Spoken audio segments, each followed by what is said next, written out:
chers internautes, bienvenue sur la chaîne Éducation TV. Le thème d'aujourd'hui nous parle de la collaboration des parents et des enseignants sur le suivi scolaire des enfants à la maison. Alors, le suivi scolaire des enfants est un point important à aborder. Les parents et les enseignants doivent collaborer pour permettre aux enfants d'avoir un niveau d'études stable. Ainsi, il est nécessaire pour les enseignants d'en faire une priorité.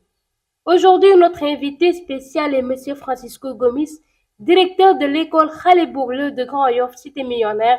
Nous l'entendrons dans cette interview. Bonjour, je m'appelle Francisco Gomis. Je suis le directeur de l'école Khalebourle, une école qui appartient à la structure SPER, Solidarité pour les enfants de la rue, une association qui œuvre pour la récupération et la réinsertion des enfants de la rue. Je suis en même temps le coordonnateur du collectif des directeurs d'école CODEC de la zone 3 de Grand Yoff. L'école Khalebourle est une école communautaire qui suit le programme défini par le ministère de l'Éducation nationale du Sénégal. Et notre école existe depuis 1996. Et depuis 1996, la particularité de notre école, c'est que nous avons une partie de nos élèves qui sont des enfants que nous avons récupérés des rues. Certains sont logés au niveau de notre centre d'accueil qui se trouve à HLM Padoua, non loin d'ici. Les autres enfants sont des enfants qui nous viennent du quartier, voilà, de la cité millionnaire particulièrement, mais un peu plus Grand Yoff, Parcelles. Parce qu'il faut savoir que traditionnellement, nous avons trois milieux d'éducation, si on peut dire. Il y a d'abord la maison, et ensuite, quand l'enfant atteint un certain âge, on le confie à l'école. Et quand l'enfant sort de l'école, il affronte la rue. Donc il y a ces trois milieux d'éducation où l'enfant doit être bien encadré. Alors s'il n'y a pas de collaboration entre l'école et la maison, forcément ça va se répercuter sur le niveau de l'enfant. Et j'ai l'habitude de dire aux parents d'élèves que les enfants, si on peut voir l'école comme disons une compétition, la différence ne se fait pas au niveau des classes.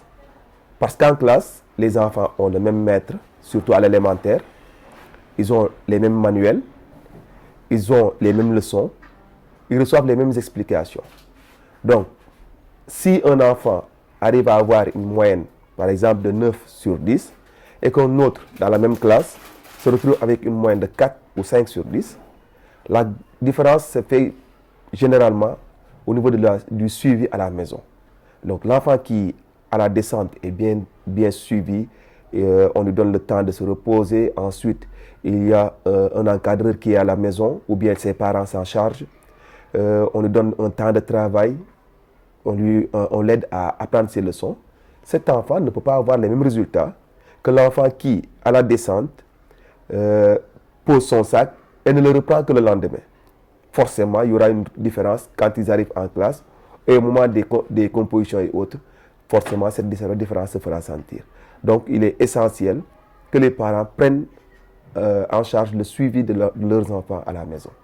Dans nos classes, il y a des enfants qui nous viennent, que nous avons récupérés des rues et qui, en principe, ou du moins pour certains, ont un retard de scolarité de 4, 5 ans, etc. Donc, ce sont des enfants qu'on aurait pu classer dans la catégorie des enfants à besoins éducatifs spéciaux. Pourquoi? Parce que leur vécu et le retard de scolarité font qu'ils ont besoin d'une attention particulière par rapport aux autres enfants. Mais cette attention n'est pas exclusivement réservée à ces enfants du centre. C'est également le cas de tous les enfants que nous remarquons être moins forts, si on peut dire. Parce qu'il faut savoir que dans le système éducatif sénégalais, il est prévu que ce qu'on appelle une pédagogie différenciée, qui fait appel au niveau de l'enfant à d'autres astuces, à des dispositions dans la classe, des réaménagements en fonction du niveau. Parce qu'on ne peut pas avoir une classe homogène, ce n'est pas possible. Mais l'enseignant, et c'est là que son rôle est primordial, doit être en mesure de repérer les différents groupes qu'il a dans sa classe. C'est-à-dire les élèves qui sont brillants, si on peut les appeler ainsi, les élèves qui sont moyens et ceux qui ont des difficultés particulières. Et ces difficultés particulières-là doivent être prises en compte par l'enseignant, aussi bien au moment des enseignements-apprentissages qu'au moment des cours de renforcement, surtout des cours de renforcement. C'est là où il doit avoir une certaine, disons, des exercices spécifiés pour chaque cas d'enfant et selon la difficulté que l'enfant a rencontrée. Et généralement, on établit dans les classes des cahiers pour repérer les erreurs et les insuffisances de chaque enfant. Et à partir de ça, l'enseignant va élaborer ce qu'on appelle une remédiation après évaluation. Il va remédier. Remédier, c'est dire qu'il va cibler les différentes difficultés que les enfants ont rencontrées et proposer des exercices adaptés, soit de renforcement ou bien, s'il y a besoin, de réapprentissage. Voilà, donc dans les classes, on fait de sorte qu'aucun enfant ne soit laissé en rade. Je parlais tout à l'heure de la spécificité de notre école. Je n'ai pas eu à trop développer les deux volets que nous avons au niveau de notre association. J'ai plus jusque-là mis l'accent sur le volet prévention qui concerne l'école. Mais il faut savoir que l'école, comme j'ai dit, est une partie d'une entité. L'entité, c'est l'association SPER, Solidarité pour les enfants de la rue. Donc, comme j'ai dit, nous avons un centre d'accueil où on loge les enfants que nous récupérons des rues. Et peut-être le temps ne permettra pas de développer concernant le centre d'accueil, mais nous avons une capacité de 25 lits, donc 25 pensionnaires.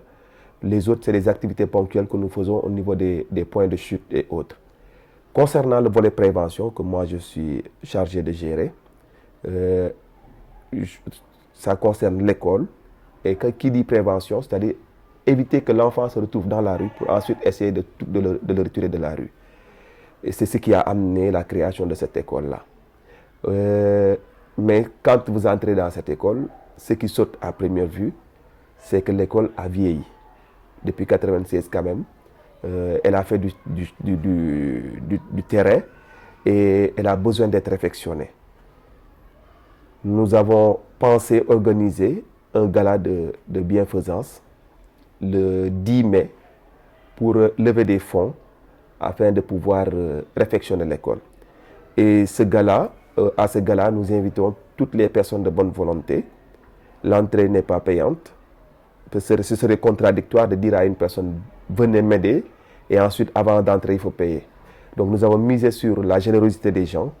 Nous avons envoyé des invitations et à travers votre chaîne, je vais en profiter peut-être pour lancer un appel à toutes les personnes de bonne volonté qui pourraient soutenir cette activité qui se fera le 10 mai, comme j'ai dit, à Atlantic Pinch. Atlantic Pinch se trouve en face de la Cour suprême, juste collé au Magic Land. C'est un restaurant. C'est là-bas qu'on va organiser ce gala. Et nous espérons pouvoir récolter suffisamment de fonds pour réfectionner l'école. Et également, depuis quelques années, nous sommes confrontés à un décrochage scolaire au niveau des enfants qui sont au centre, dû à leur vécu. Mais surtout, quand ils quittent la classe de CM2, puisque notre école s'arrête en classe de CM2, ils sont orientés dans les CM publics. Les moyens nous font défaut pour les mettre dans des structures privées. Et pour qui connaît un peu Grand Yoff, dans certains CM, surtout le CM de Grand Yoff, je suis désolé de le dire, derrière, il y a tout un groupe d'adolescents, de jeunes, qui, voilà, sont livrés à eux-mêmes, pour ne pas dire qu'ils s'adonnent à des activités peu recommandables, qui sont livrés à eux-mêmes. Donc, avec la flexibilité de l'emploi du temps de l'école publique, en classe de 6e surtout, ces enfants, nos enfants du centre, commencent à renouer un contact avec ces enfants que nous n'arrivons pas à canaliser. Et le constat depuis quelques années, c'est qu'au contact de ces enfants, ils reprennent certaines des habitudes pour lesquelles nous nous étions battus et pour lesquelles nous avions essayé de les retirer des rues. Et donc, ça pose un problème de continuité dans le travail que nous faisons. Alors, l'objectif, c'est d'arriver à construire des classes supplémentaires pour démarrer un moyen secondaire, si possible l'année prochaine, à l'ouverture des classes, qu'on démarre par une classe de 6e et essayer, au fur et à mesure, d'aller jusqu'en classe de 3e, parce que l'objectif final, c'est de pouvoir les accompagner jusqu'en classe de terminale.